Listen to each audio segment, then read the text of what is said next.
What's going on, guys? Evan the MTG Enthusiast bringing you an MTG gameplay commentary. This time we're going to be talking through the Lazav Wearer of Faces. This is a deck tech. A little bit of history with this quickly. So this is a riff on one of my good friends, Lenny's premier kind of commander deck, one of his premier commander decks. My buddy Lenny, very dear friend of mine, he plays every Lazav variant. He's obsessed with Lazav. He's semi-obsessed with Dimir. And so I've been playing against different versions of Lazav for months now, and it's always a good time. And so that said, I wanted to make kind of my riff on this deck. I don't own this in paper, right? He owns this in paper, so this is kind of my gift unto him because I was always kind of giving deck advice, and I figured, what if I just made the list from the top? So I picked my favorite Lazav option here, which is the Wearer of Faces, which isn't to say it's the best Lazav variant. It's just the one I like the most. So a little bit about restrictions here.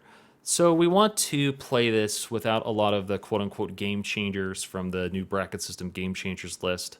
Admittedly, my playgroup doesn't adhere to the brackets or the game changers list, nor is that a priority for us. But that said, we still tend to at least pay mind here with this list because we want this to be kind of a scrappy power level where people don't have to bring out the big guns to play against you, but people do have to play respectable lists. Otherwise, this is going to run them over. That's kind of the hope anyway, right? And so I'm actually a big believer in that. Instead of describing what your bracket is or what your power level is, everything's a 7. I'm always a big believer in this idea of just tell me what your deck is trying to do and how quickly it wants to win. For the most part, this deck does not aim to end quickly. It tends to be a little bit grindy and tends to be interactive, and it has a good time. All right, and so that said, there's going to be some omissions here that are deliberately not included because they would probably change the face of the game. For example, not to take this into a whole game changer discussion because it's not really why I'm here, but I do want to share, if you start putting cards like Rhystic Study and Cyclonic Rift and some of those big things in your deck, it becomes an interesting Demonic Tutor. All those cards are fine. I encourage you to play with them. I don't care. I do like to point out, though, that it kind of changes the threat level of your deck, right? In that, if you say I'm a pile of jank that happens to play a Cyclonic Rift, that's great, but understand you still have a Cyclonic Rift, so people still feel the need to attack you more than they might otherwise in their threat assessment because, frankly, no one gets Cyc Rifted into an empty board and they just take over the game. So that's why those cards are omitted, so that you can truly have a non-lengthy discussion about, like, yeah, but you're playing some crazy stuff. Nope, we're playing good cards here, but nothing that should just warp the game around this. This isn't like the pile of bad cards that randomly has a Thassa's Oracle win condition. Like, this is truly intended to be consistent in its approach to the game across the board. Okay, so preamble aside here. Lazav Wearer of Faces, and so basically, when we attack, we can exile a card from a graveyard, and that leads us to investigate. So what does that mean for us? So when we attack with Lazav, we get some very slow card advantage in the form of clue token creation. We get some incremental graveyard hate, which is actually pretty nifty.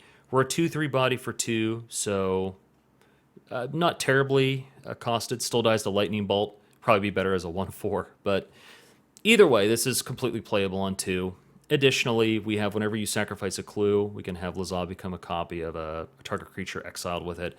And so we can clone something until end of turn. Only until end of turn, though, and then we lose the effect. And so this is mostly cloning stuff for combat, cloning stuff for instep, and not a lot of like clone it and just have immediate value turn after turn.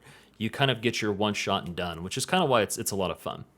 So one thing notable is Lazav can keep exiling, or rather keep becoming a creature that's been exiled by him. And so, if I clone him into a Llanowar Elf, my turn ends, goes back to Lazav. Next attack, if I have more clues, I can become that Llanowar Elf again. Now, if Lazav Wearer of Faces dies, right, gets sent back to the command zone, gets sent to the graveyard, Lazav is now a new instance of Lazav, right? Lazav 2, who's the recasted Lazav or the revived from the graveyard Lazav, doesn't have memory of the previous Lazav. So I lose all my previous clone effects, my previous exiles. And so it can be important to kind of keep separate exile piles for each Lazav's access to targets. From a play pattern perspective, that means you don't always want to get all of the best possible targets exiled by Lazav all at once, right? When you're working with only your own graveyard, which isn't to say you can't work with other players' graveyards, but you can't really rely on that. You need to be self-sufficient with your graveyard, at least in my experience. That's why I don't play like Mesmeric Orb or anything like that in this list. I'm not trying to play off of other people's graveyards. That's not the direction I went. You absolutely will find good incremental targets at tables, but that's not really what we're going for here. We want to be reliant on our own list. It can be nice to not exile all of your big stuff all at once unless you're afraid of some graveyard hate. So let's get into some of our targets we're actually trying to grab with Lazav from our own graveyard. Obviously, we can grab anything. Most things we take wouldn't be a downgrade. It wouldn't be bad. But we can come into here and look at some of our options, right? And so specifically, we have our Lazav targets. Ancient Brass Dragon is a wonderful choice. Obviously, if it deals combat damage, it can just take over the game. Now, you don't want to get this one early because there aren't necessarily a lot of amazing targets, but even grabbing a little bit of value early can be really nice. And so I think this is a strong choice. Also, because it primarily is concerned with combat damage and it flies, we can sort of use this and we don't mind losing the effect at end of turn. So, great choice. Ancient Silver Dragon is actually a better fit in this deck, but same concept, right? Deals combat damage, we're going to roll a d20, and then we're going to draw a bunch of cards. This is great. This is probably one of our best first hits we can do. It's basically just a huge hand refill, and it lets you kind of take over the game. Mind Leech Mass. So this is probably one of our weaker options. There's only so many amazing Reanimator targets. When this deals damage, of course, we get to look at a player's hand, and we can pass those spells. So this could be really funny early game, because if you get just a quick Mind Leech Mass into a quick hit, you might just steal their Game Ender right at the start of the game.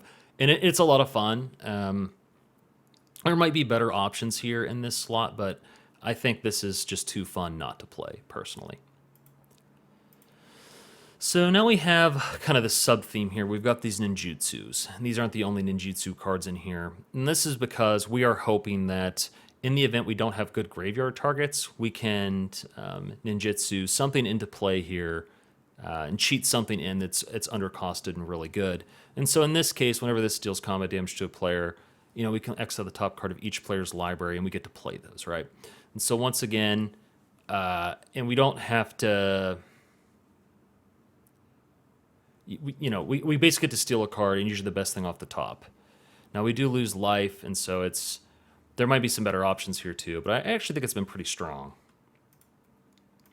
Same premise here, right? Like, this is a very powerful card, and then, if we deal damage to a player, we get to look at that player's hand, and we can cast something without even paying its mana. So this can really take over the game as well. It's probably the better version of Nashi, but once again, we want to ninjutsu it in because for 8 mana, it's a big ask for this. Or 7, excuse me. 7 mana is a big ask on this, and so this is more things when we clone it with Lazav, a lot of value. When we don't clone it, the ninjutsu in, still a nice option. You get the idea. And of course, one of the premier reasons to play this list is you get access to Phage here. And so Phage is a very restrictive card that if you reanimate Phage, you typically lose the game. If you cheat Phage into play, you lose the game. But if you put Phage into your graveyard, then you're cooking with fire, right? Because then Lazav can become Phage, hit a player, take him out of their game. It's a load of fun. It is kind of how you can steal wins early. You turn 2, Lazav, turn 3, swing in response to your triggers, entomb if you've got it, and then you can go throw Phage in the yard, and then you can punk somebody out really early in the game. Late game 2, you can try to find somebody who's open and swing and take them out. I really like it. There's definitely a world where I run more spells to get Phage into the yard so you can find her more often. But leaning too far into Phage can be dangerous because obviously it's going to be a must remove. Once you get removed, Phage has been once Lazav gets destroyed, Phage has been removed from the game. We can't get her back, and there's probably no other Phage at the table. So, you don't want to go too crazy with it, but it's definitely an auto include. So there's a lot of other options in these Lazav targets here. This is by no means a full list of things that would be fun to clone with him. There's some other great options, some of which I'll go through in the considering pile. But you can grab most of the Eldrazi, and you can get Annihilator triggers and things like that, and you'll have a grand old time. Okay. So to support this, we've got kind of our clue package, right? We need clues with Lazav, and Lazav isn't always able to create his own clues. So we're trying to create clues as kind of our engine piece to get us additional card draw, but also to keep Lazav fueled and ready, because we want to be able to use our commander throughout the game. And so we've got a couple options here. The first is case of this case here. This is great because it's 1 mana, so it can come down early if we draw it early on. We should be able to solve it fairly easily. And once this is solved, we can make some birds. But most importantly, we create a clue, and we create a clue with good backup effects. So I definitely think it earns its space in this list. And being able to grow something is pretty great. Okay.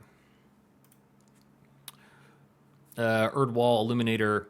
Once again, we're going to be investigating a good bit if things are going even remotely according to plan. And so getting an additional clue each time is pretty great. And then we've got our Ethereal Investigator. Once again, going to be great in Commander for what we're doing here.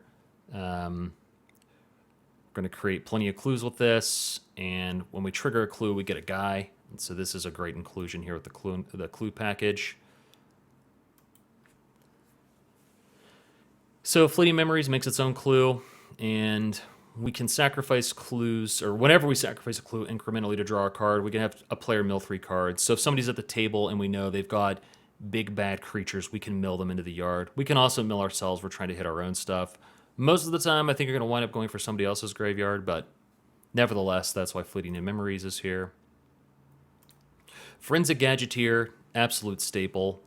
This will turn all our artifacts into an additional clue, and we can sacrifice the clues for 1 less mana. This also has infinite mana in here with the classic Basalt Monolith combo. You're not trying to tutor for that. That is in no way... You don't really even have a lot of X spells for a big payoff with that, so it's more of like I get to cast all the castables in my hand or something like that and sack all the clues I have in play. Hitting infinite colorless mana is never a bad thing, but just understand you shouldn't be tutoring for this or trying to find this or trying to reanimate into this. That isn't it. It's an incremental combo, not one that's going to end the game. Okay. So we got James here from Fallout. So obviously the ability here on James will let us activate abilities, which primarily will be used for clues, which is great. But also we get to investigate with him, which helps fuel the investigation package. And we can get a decent number of clues out of him at instant speed. So I really like him. A lot of value with James. I think he's an auto-include. Martha. So we don't have a doctor, so no doctor's companion. But Martha Jones here, just good clue generation. And you can make creatures unblockable, which can be surprisingly beneficial with this list. So great include. Secrets of the Key, we continue with this same kind of premise here. We get to investigate, and then we can investigate again with the flashback. And we'll make a ton of clues off Secrets of the Key. So once again, 1 mana gets the clue engine going early. I think it's great. Senator Peacock here.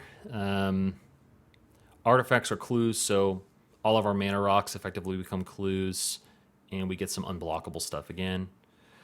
5 mana is pretty heavy at that point, so there's probably a world where we don't necessarily always play this. Definitely a potential cut if you're trying to make room for some other things. And then the journal. This is probably the best just random clue engine archetype thing, but you're going to make a clue on every upkeep, and then it turns into a tutor. So definitely an auto-include in a clue theme, albeit it's a $1 card. So obviously this isn't the strongest theme in the world. It's also got plenty of printings. Okay. So we need to power this engine with some card draw. And so we've got our...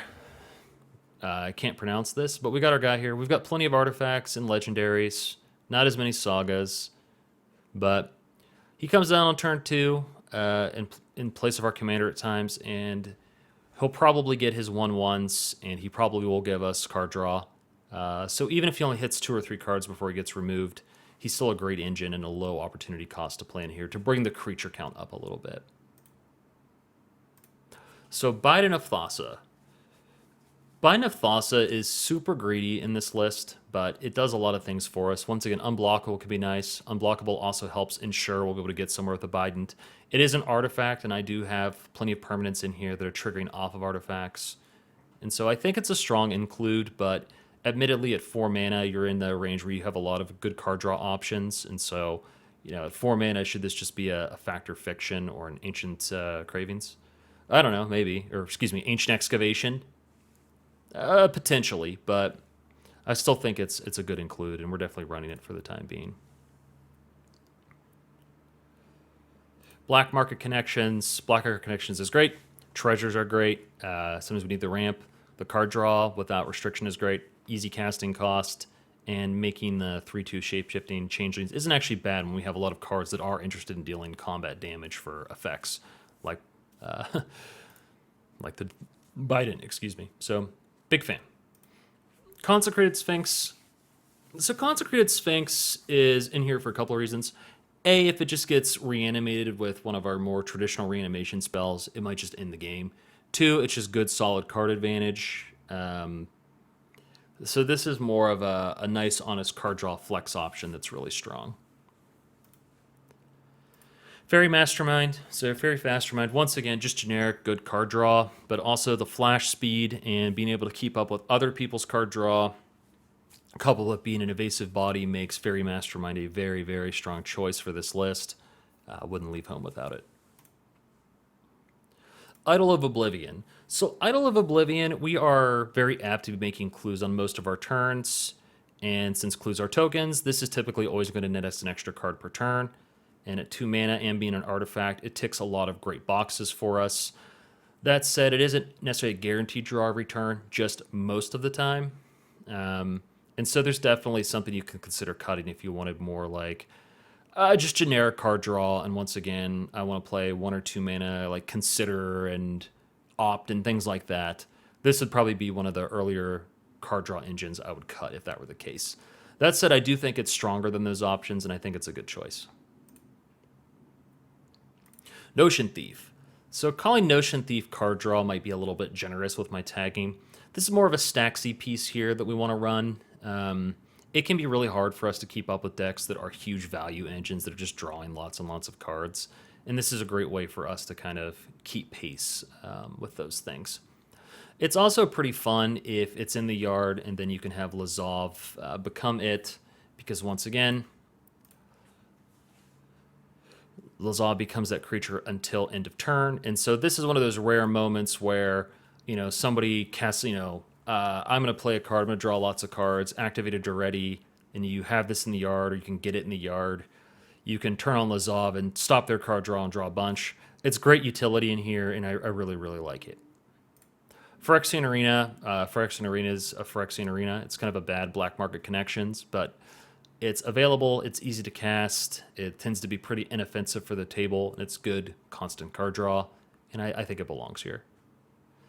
Other option might be like Dark Confidant if you're looking to have more creatures in your creature density, but I actually think Arena's pretty good, especially at the tables we'd be playing this at. Shimmer Dragon. Shimmer Dragon is absolutely wonderful here. And so not a terrible Lazav target in that, if you've already got it X out of Lazav and you can... you should have the artifacts with all the clues most of the time in your mana rocks. So short of some board wipes, you should have the hexproof available. And so if somebody tries to remove your Lazav, having Lazav become Shimmer Dragon and hexproofing himself along with untapping your artifacts to draw cards. This is great. I absolutely love it in here. Sire of Stagnation. I feel like at the tables we'd be playing this list, you're going to wind up with lots and lots of folks here who are just ramping and ramping and ramping. And so as a result, this Sire of Stagnation is likely to draw you plenty of cards. This is also fun, once again, if this is in your graveyard, grab it with Lazav in response to like a ramp spell or a large ramp spell. Suddenly you're drawing a bunch of cards off it. So I think it's very strong on this list. I wouldn't play it if I couldn't sort of grab it from the yard repeatedly and reactivate it with Lazav. I think it's great. Sig. So Sig's kind of a flex spot here, right? There's nothing in this list that necessarily guarantees Sig triggers, but we're very likely to find Sig triggers. And once again, this is one where it's at the end step, so we can become it with Lazav, we can clone it and still get our value if a lot of folks have taken damage this turn. And it's just not a bad card. A 1/3 for 2 with that much incremental card advantage, I think, is a strong choice. Also, in the world of everybody playing Black Market Connections and their, high power casual EDH list, this dude almost always gets value. Teferi's Ageless Insight, so very greedy at 4 mana, but because we're running this clue engine, we're almost guaranteed to be able to trigger multiple Teferi's Ageless Insights, so we're going to get our value out of it. It's pretty strong in here, so I would definitely run it unless you're going to get into the really strong card draw like the One Ring, which we're deliberately not playing some of those things just because, I don't know, if you want to play the One Ring, you're kind of in a different world altogether, I think. But we'll go through some of those, like, I want this to be stronger cards at the end. Flex, so these aren't necessarily answering anything the deck has to have, and it's not necessarily part of any kind of engine. It's just generic good value. So you've got Academy Manufacturer. This is pretty standard, right? If you're in a treasure, clue, or token deck, you're probably in the interest of getting, lots of triggers on this. So all of our clues, we're going to get treasures and foods, which can be great for the Shimmer Dragon. It could be great just for them for their own effect. So instant include doesn't actually answer any problems, but it also at the same time is too good not to play. Baleful Strix. Baleful Strix is an artifact, which I'm into. Baleful Strix isn't a flying, evasive body for our ninjutsu cards, our incremental ninjutsu stuff.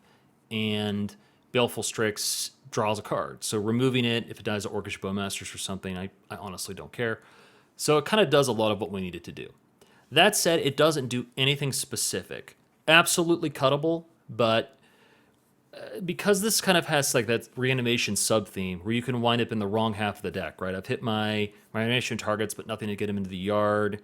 I've hit my clue engine, but no sort of payoff to actually do anything with the clues. This kind of just smooths your draws out by giving you a cantrip. I like it. It's definitely cuttable, but I think it's pretty good for what it is. Lightning Greaves. Lightning Greaves does everything we need. Protection for our critical creatures, and haste. And haste is very important, of course, when a lot of our big payoffs require attacking. And so this can be kind of a late game answer, right? We're getting towards the end of the game. I haven't been able to get in with anything. Play this giant creature from the Lazav package, only instead of cloning it, I'm just going to throw the Greaves on it and swing out and hope for the best. Really like it. Makeshift Mannequin. So this is obviously a reanimation spell. It competes with other reanimation spells like Reanimate, mainly Reanimate, but also Dance of the Dead, Necromancy, all of the really high-end reanimation spells. The reason we're playing Makeshift Mannequin is it's an instant, which means it can be tutored by some of our MDFC lands or one of our MDFC lands. Also, being able to reanimate our stuff at end of someone's turn kind of flips the script on its head, where most of the time we need to be activating Lazav when we're going to combat for a lot of the payoffs. This kind of lets us go in step, scoop it, or throw something big in the yard. Okay, it's there. Somebody's like, okay, I'm concerned about that. Remove your graveyard, Bajuka Bog, any of the mini graveyard spells. Okay, Makeshift Mannequin it out in response. The thing you get is obviously very fragile because any target will destroy it. We don't necessarily have a lot of ETB. And so I do describe it as like a high risk, high reward. And so there's other great potentials over here, like Puppeteer Click, which might be nice. Reanimate, some of the ones I already mentioned. But I think this is the best of the bunch for what we're doing. You may feel differently. Spellskite. I'm obsessed with Spellskite, and that's why it's in here. But it does a lot of the things we want to do. I do want to protect a lot of my critical creatures. I do want to sort of hijack spells and things like that, and it's an artifact. And so I think it's a great fit in here, but it's also completely cuttable. So, choose your own adventure. Swiftfoot Boots, same statement as Lightning Greaves, only slightly worse. Interaction. We are most interested in countering our opponent's removal spells and giant game-ending effects. Obviously, this does not answer the game-ending creatures, but otherwise, for 1 blue, you can't do much better. Chain Assassination. We need removal. Every deck needs removal, and this is pretty good. We are likely to always be attacking with our Lazav. We are likely to doing enough damage that we can consistently trigger free running. Worst case, we don't trigger free running, and we still get to remove a creature. And we're also likely in a commander game to be able to find an opportunity to get the card draw off it. So free running or not, I think this is a pretty strong choice here. That said, it's generic removal. And so you can swap this out for your preferred generic removal piece or counter spell if you prefer. Confirm Suspicions, basically made for this deck. Very, very expensive counter spell, but we're really only playing it towards later in the game where we want to counter somebody's big balmy thing and we want to get paid off with our Investigate tokens, and that's what we're going for. You've got Counterspell, good old-fashioned Counterspell. We've got Flare of Denial, which is pretty strong here. Noted we don't necessarily have piles and piles of blue creatures, but I think we have enough that playing it as a good 3-mana counter or incrementally getting a free Counterspell off of it when you really need it, I think is a pretty strong choice. If you're not crazy about Flare of Denial, you could cut this for any of the other sort of low-mana counter spells. At 3 mana, you've got a wide berth of options here for some of the really good stuff, like Disallow and some other things we'll talk about. Let me just throw this in considering real quick, because I will forget the name of it later in the video, and I don't want to reshoot. All right. Mana Drain. Mana Drain is, of course, absolutely bonkers. Just an upgraded counter spell. If Mana Drain kind of falls into that a little too strong for this list, once again, you can swap Mana Drain out for a Negate if you want to, or really any of the good counter spells. You might go into the 3 mana counter spell range at that point for this list. I don't necessarily think all your counter spells need to be low mana. Cryptic Command. There's a lot of good options in the counter spell space at 3 mana and up. Misdirection is also an interesting choice in this list, but either way, right now I'm playing Mana Drain. Not on the Game Changers list, but certainly on the Bonkers Bananas cards, and so if you're looking to depower a little bit, I would cut this immediately. Otherwise, it's a blue deck. Play Mana Drain. Okay. So Mystic Confluence, this is once again kind of on that idea of we don't need to be brutally efficient with all our counter spells. We're not playing at that type of table. And so Mystic Confluence is pretty good into piles of lots of other greed. Using this to get your card draw, your bounce, you get 3 modes. I think it's really strong here. The casting cost is not as restrictive as Cryptic Command, and so I think Mystic Confluence is a pretty strong choice. Rapid Hybridization, good 1 mana blue, remove any creature you want, very strong. They do get the 3/3, so you may consider swapping this out with more traditional black-based removal or Dimir-based removal, and that's absolutely fine. You may wind up swapping this for some sort of creature removal that you can do with Lazav. Like maybe I want to run an Avatar of Woe, so I have some networked reanimation targets with Lazav as opposed to just a rapid hybridization. I like the brutal efficiency of this card, but definitely swappable if you want to have a little bit more flexibility or powerful cards overall. Resculpt. It's kind of the same premise as Rapid Hybridization, but a little bit more mana, and you can also remove artifacts. I don't have a lot of artifact-based removal in here, so being able to remove the One Ring along with any other troublesome artifact makes this a slam dunk for me. And so I can't imagine ever taking this out of the list, but yeah, there you go. Swan Song, total classic. Nice 1 mana, target instant and sorcery is what we're most interested in, just blank that removal. I really like Swan Song on this list. 3 Steps Ahead, everybody's favorite versatile counterspell, the best cancel in the world. The draw 2 cards, then discard a card is wonderful here in case you get one of those reanimation spells trapped in your hand early game. There's also should be plenty of creatures and artifacts for you to clone. And so late game, this just becomes like a blowout type spell. Early game, it's a cancel. And somewhere in the middle, it's a cancel with a cantrip. And some card advantage, actually. So really like 3 Steps Ahead in this list. And probably really in any list, frankly. Toxic Deluge. We are playing Deluge because it's probably the most efficient mass removal we can find. We're not playing a lot of mass removal in this list, but Toxic Deluge tends to be right at that point where it's nice to be able to threaten it, right? Gets around indestructible. You are going to get rid of all the creatures with this, barring very few exceptions. And I think every list needs to run that one mass removal spell so you can threaten it.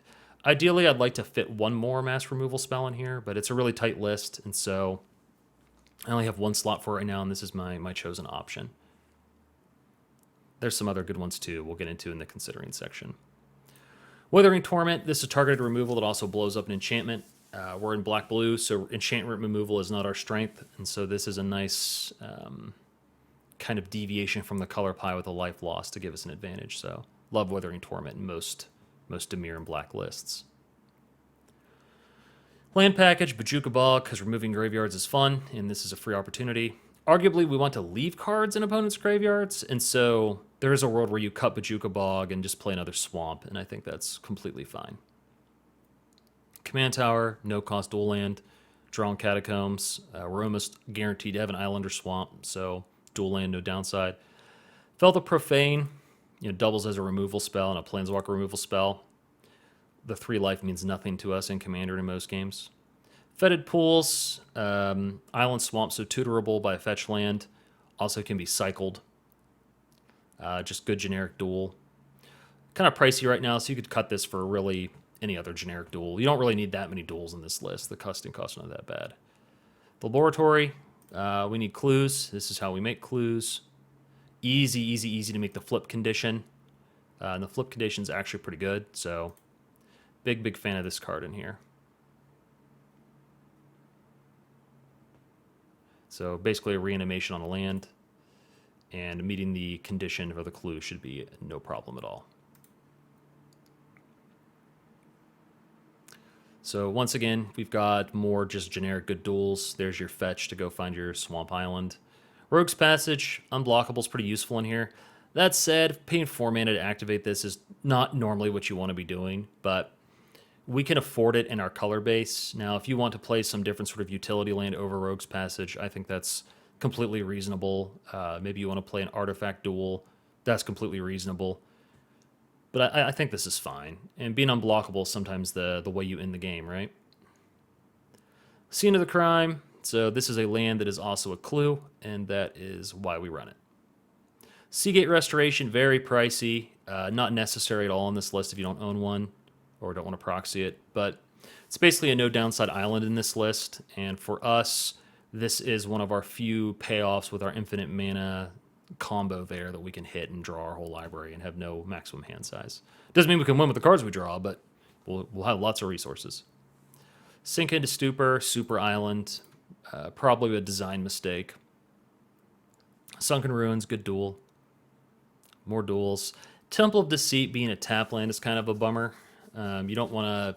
We have a lot of 2-drops, so you don't necessarily want to keep an opener that has double tap lands, because we're also playing Undercity Sewers, which is distinctly better than the Temple of Deceit in this list. So there's a world where if you're concerned about your tap land density, you could cut Temple of Deceit. I think we're still fine. We're not playing a lot of tap lands overall, but if it is a concern, you dump this and play any other duel you want, or you, once again, play another basic. Painland, this is fine. So Waterlogged Teachings, kind of a no downside tap land for us other than the tap land element. Most of the time, we'd be hoping to hold this in our hand so that we could tutor for any of our instants here. Notably, this can get Entomb, which is crazy, and this can also get us any of our counter spells, removal for the One Ring, but again, the Makeshift Mannequin, which I mentioned earlier, which can be a nice way to up the density of reanimation spells. Loot. So anytime you're playing these types of decks that have reanimation targets and things that kind of get stuck in your hand, because a lot of these Lazav targets you would not want to cast until ultra late game, right? Not every one of these has ninjutsu. And so having the ability to filter through some of the garbage in your hand with Ledger Shredder, the Looter here, Likeness Looter, or Rona, really strong. Rona in particular is kind of nice here. Because getting into a reasonable threat is pretty nice. And Vohar, of course, getting instant sorcery back can sometimes be really nice. These are all just general looters that have low drawback and are generally powerful, so I really like them. They also all turn on our Flare of Denial here. Ramp. So the ramp package is kind of interesting here because we're not necessarily trying to ramp into anything in particular, but it can be nice to keep up with the table's mana acceleration. And these are artifacts as well, and we do have spells that care about artifacts. There's a world where you trim down some of this ramp to make room for other sort of castables or creatures on the 2-mana curve, potentially. That way you don't plan on ramping on turn 2 ever, and you're always going to drop this. And I think that's reasonable. I think since Forensic Gadgeteer is so strong in this list, you just pretty much have to play Basalt Monolith. But I feel like you just have to play Arcane Signet for your fixing. But some of these other ones, like Felwar Stone, you could cut this if you want more 2-drops. Mind Stone Sack, so I'd probably keep that one. Felwar Stone and Thought Vessel will be my first cuts, because the no maximum hand size will rarely be relevant, and you can't guarantee either in black or blue, although they likely are. Lastly, we have kind of our tutor package here, which is mostly throw stuff in the graveyard. Obviously, if you want to power this list up, you can put, you're in black, right? So I can put my Vampiric Tutor in here. I can put my Demonic Tutor in here. Lots of great tutors that you can run, and if that's your speed, absolutely add them. For now, though, we've got some more, I guess, honest stuff. Buried Alive. Buried Alive is great. Now, of course, it is card disadvantage the turn you cast it, but throwing your 3 best reanimation targets in there, A, makes sure you don't draw them later, and B, it sets Lazav up really, really well.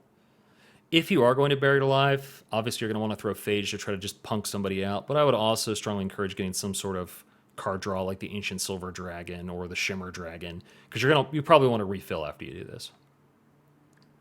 Entomb is wonderful. Entomb does what Entomb does. Absolutely love it. Violent Tumor is very, very cuttable. Violent Tumor is here because I did want some more bodies in the list, and Violent Tumor, of course, gets a card into our graveyard and gets us a 2/2 Death Touch guy, but overall, it's probably the weakest tutor of the 3 that we're running, and so easily can be swapped for something else, but so far he's earned his spot in the list. All right, let's talk about cards that obviously would be good in this deck that didn't make the list, some of which would be good in literally any deck. So we could go to the Game Changers list and probably add, any of these. So you've got Cyclonic Rift. Cyclonic Rift, basically a game ender. We don't hit the 7-mana overload very often, but pairs off with the infinite mana combo.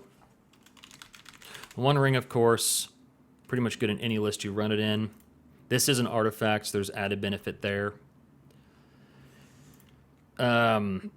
Cryptic Command, the triple blue, we should be able to hit it pretty consistently as long as we don't need it on turn 3, turn 4, but we still hit it turn 4 a decent amount of the time. And now you've got your pile of mass removal, so you can do Blasphemous Edict, which is just a good general mass removal spell. You can play Damnation. All of these random mass removal spells are pretty good. And then let's get into some of the creature cards we're not playing right now that are pretty good in this list. Like Arcbound Ravager is actually very good in this list. Okay, so let's go through all the considering cards all at once now that I've got them added in here. So Deduce, this is another one of those cards where I'd mention like maybe you want to cut some of the more cumbersome pieces here. Like maybe I want to cut Idol of Oblivion. I just want to run Deduce, right? Draw a card, get my clue. Homicide Investigator is actually pretty strong in this list in that we usually have enough creatures to get at least a trigger a turn. That said, the 2-drops in this list as it's currently designed are pretty heavy with the rocks, and so if you wanted to run this, I'd cut a 2-drop or I would cut one of the rocks to play Homicide Investigator, and I think that would be fine. Paper White, so 1/2, and so if it deals combat damage, we'll investigate that many times. Once it gets some counters on it, it's pretty good. The issue is, once again, the 2-drop slot is a little bit crowded, and so I'd probably want to cut a rock to run this.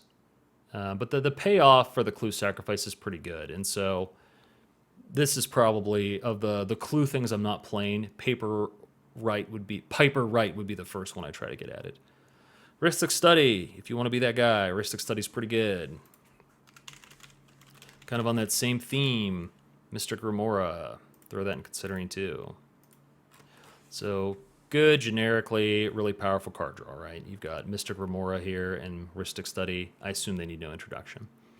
The Counterspell package. You can crank up the power of your counterspells. You're almost always going to have your commander in play, or at least you want to. So Fierce Guardianship is very good. Fierce Guardianship is always very good. Force of Will. Now, Force of Will is a little bit more interesting here, right? Because you're likely to be able to meet the requirement of discarding a blue card, and this is the save your life, stop the game-ending play when you have no mana open.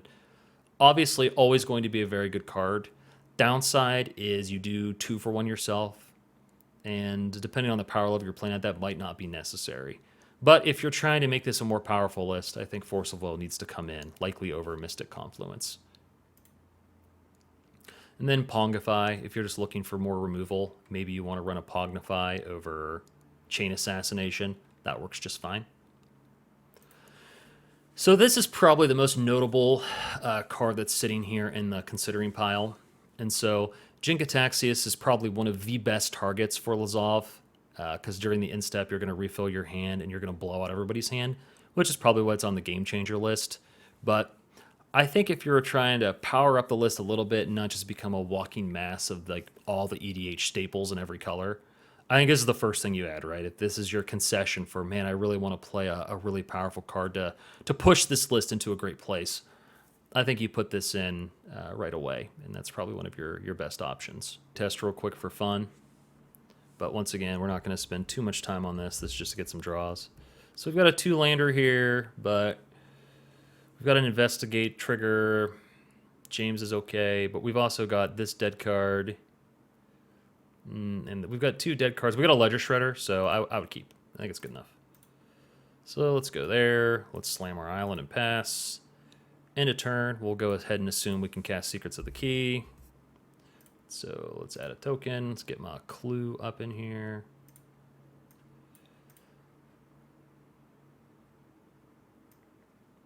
And then we can go to our next turn. It's interesting. I'll probably play Ledger Shredder and hope to draw on some additional lands. So far, we haven't hit them, which is kind of scary.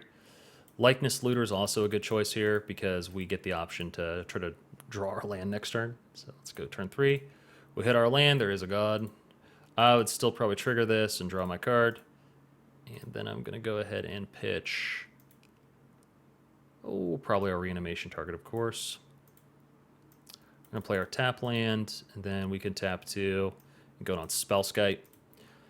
Notably, have not played Lazav yet, but now that this is here, I think we probably will next turn. Draw. Let's go ahead and do this. Let's draw a card. So once again, another thing we'd want to throw away, and then we can do an Arcane Signet, and we can do the 2, and we can throw in a Lazav. Notably, we haven't played Ledger Shredder yet. Part of this is because we're goldfishing, right? I have no idea what people are playing. There's a world where, if somebody's ramping is clearly going to be playing multiple spells, Ledger Shredder would have come out way sooner, probably on this turn as opposed to Lazav. But for now, we'll play Lazav. We go next turn. We have a Spellskite, so it's reasonably safe to assume he's difficult to remove. We're at 5 mana, so I still think we're going to want to activate this and draw. Forensic Gadgeteer is wonderful. We're going to dump this in here. And then we're going to attack with Lazav. Presumably we've got our targets here. Obviously, this is where it's really hard to say when you're in Goldfish World what you would do, but I think that, we could say we're going to become the Shimmer Dragon, right? So now we're the Shimmer Dragon. We've also got, from our attack, we've got another clue. We've got our 2 clues up in here. We are the Shimmer Dragon.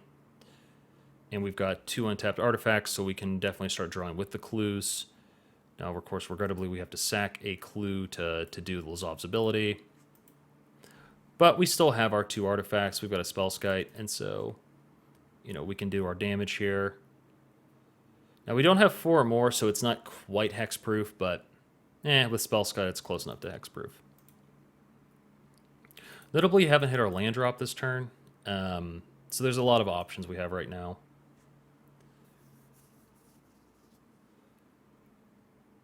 We could play, Unshakable Tail here, which probably isn't a bad choice. And so we go like that, I suppose. Then we can Surveil. That's definitely going to the bin.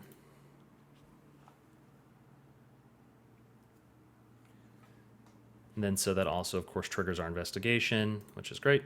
So get another clue. So probably mistap there. We probably would have wanted to do something like this. That way we've got more artifacts available for the dragon. And so I probably go to end step and say, okay, I'm going to tap all my artifacts and draw 2 cards. Pretty good. So this is now in the Lazav exile zone. Next turn, we hit our land drop. Not quite going to play it yet. Might as well. So now we're at the point now where we can sort of hard cast some of our big beefy guys. We still have great graveyard targets. And so this looks pretty good, right? Now, obviously, in a functional match, you're going to get interacted with. You might get some removal flung at you. You might have a good reanimation spell or a creature to hit another player's graveyard. But not a bad first showing for a goldfish. So we got our command tower. We've got 4 lands, probably more than we need. But we do have Case of the I think I'd probably play this. I think it's amazing, but I'd probably play this.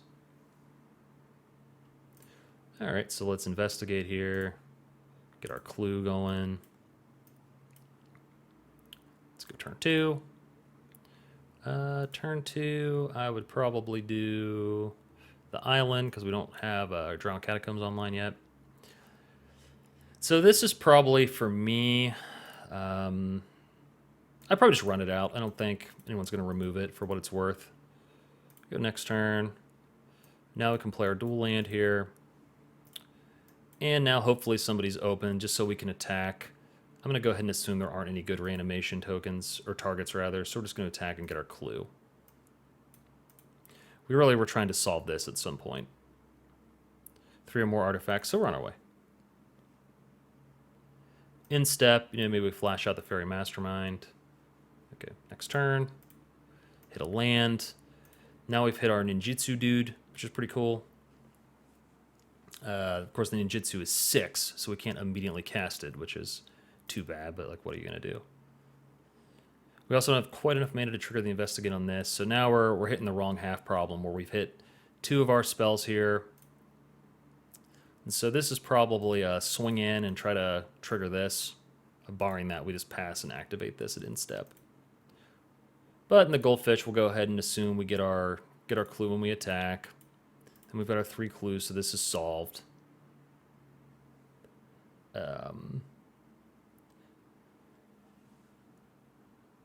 So we go to instep, this dies, and when this dies, we get 4 1/1 counters on target non-creature artifact, and it becomes an artifact. So basically, we can turn this into a super creature, which is kind of nice. We can also assume at instep that we had to return a spell or something to buy time. Go next turn. It's so fun to goldfish like this means anything, All right, so now we have our clue thing here. So if I sack 3 or more clues, I can activate this. And so now it's probably time to maybe try to flip that. We've got 5 mana here, so we can swing with Lazav. Assume there's something somewhere we can clone. So eat 1.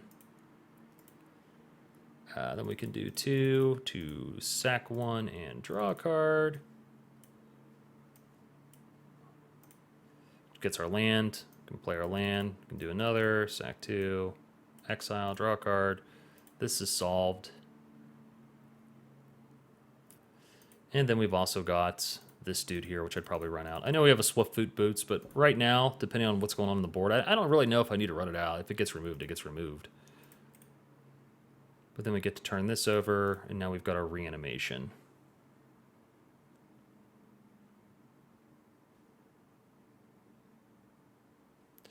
Now, of course, we don't actually have any creature in the graveyard, so the flip isn't necessarily all that useful, but we could Violent Tumor for the setup. There's lots of things we can do. But this has been stuck in our hand, so it would have been nice to discard that. We'll do one more quick little gold shuffle. We'll do this one more time, is what I meant to say. We've got a looter. No ramp, but we have a looter. I think this is a keep.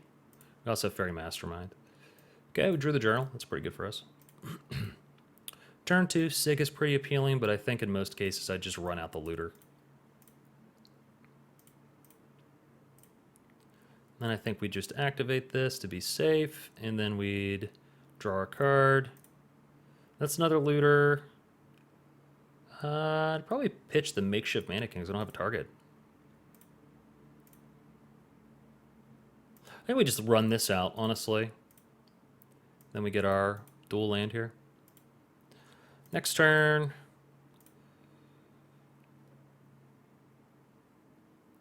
I'd probably still just play a land right now. So we can go like that. and lets us get our dude.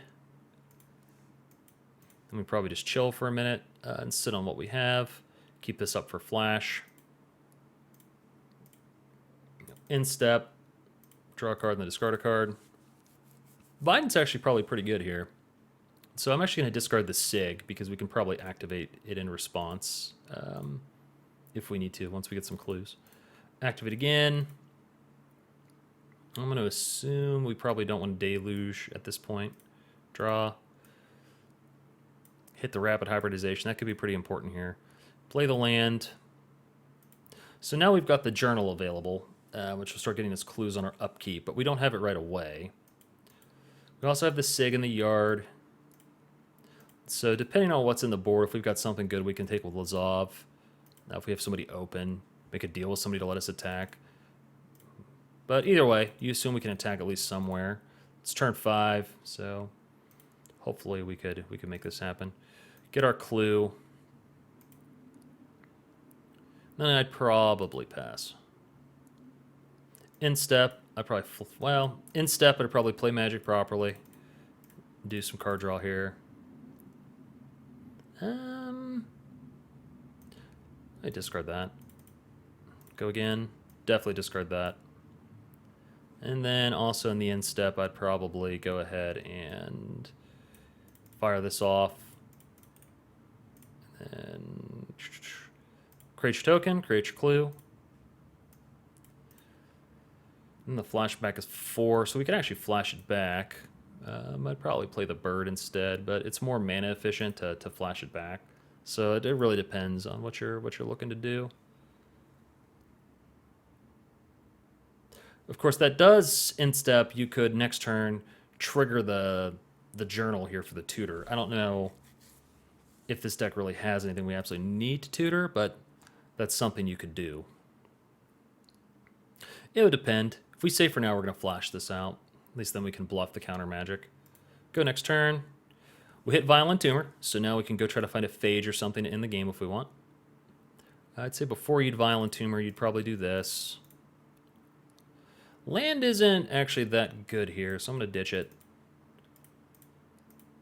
Like, I like to hit my land drops, but it's also one of those, probably better ways to hit our lands at this point. If we assume somebody doesn't have a flying blocker, you might just go Biden here. And then swing. Swing. I probably could have swung earlier here with a different order of events to make sure we still had the land here. A lot of different ways to play that, but you figure, even if you can't swing with Lazav, the fairy probably gets through somewhere, and then you'll get your clue token. Rather, you get your card draw, you don't get your clue token from your Biden. Now's your additional land, so now you can sack a clue at instep, which we probably would here, honestly. You instep, eat clue to get value, draw a card, go to your next turn. Got a lot of lands, draw a card, pitch the island, draw a card. Right, pitch the Bajuka Bog, flooding a little bit. The quest for value here, so you probably throw this guy out here because, oops, get your engine going. And then we can presumably hope somebody has a creature in the graveyard, man, because it has not been kind to us. But we also can flash out to investigate. And this is each turn as well, so if we can investigate on another turn, we can get value here. But either way, we've also got the Violent Tumor, though, we can't necessarily do. Because I don't have anything that sacks the clue for free, right? This is your Arcbound Ravager moment if you're running it. But I am not, and so I feel like I could still run out the Violent Tumor. Probably want to wait until next turn, honestly, because it's going to prompt a response. Also have EOT Draw Trigger, which isn't the end of the world. Yeah. Figure you swing, probably get your card draw again. That's pretty good. So in step, you've either got your Notion Thief, or you can flash that back. Probably get a card draw if you flash that out. So we'll continue to play out this fantasy. All right, so let's do our initial card draw here. We're hitting Entomb. That's pretty good. So now you've probably got like an Entomb interaction with Lazav here where you just go for it. You probably go ahead and play your land here to maximize what you can do. Anyway, that's the general theme for the deck, right? Obviously, this isn't going to be taking down a CDH tournament, but I think it's a lot of fun to play. It's a little bit different, and there's a lot of room to tweak it, right? Like, this is just a couple Mox-filled Goldfish games. There's always room for improvement. But I hope you enjoyed watching, and I'll see everyone next time.